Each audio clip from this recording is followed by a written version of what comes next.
పయనానికి మూలమే కాలం.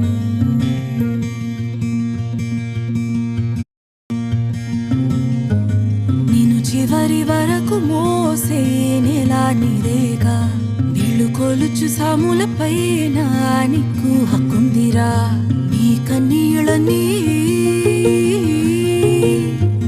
నీ కన్నీళ్ళని బాణాలై నింగిని చీల్చాలిరా. దిక్కు గెలుపుతో నీ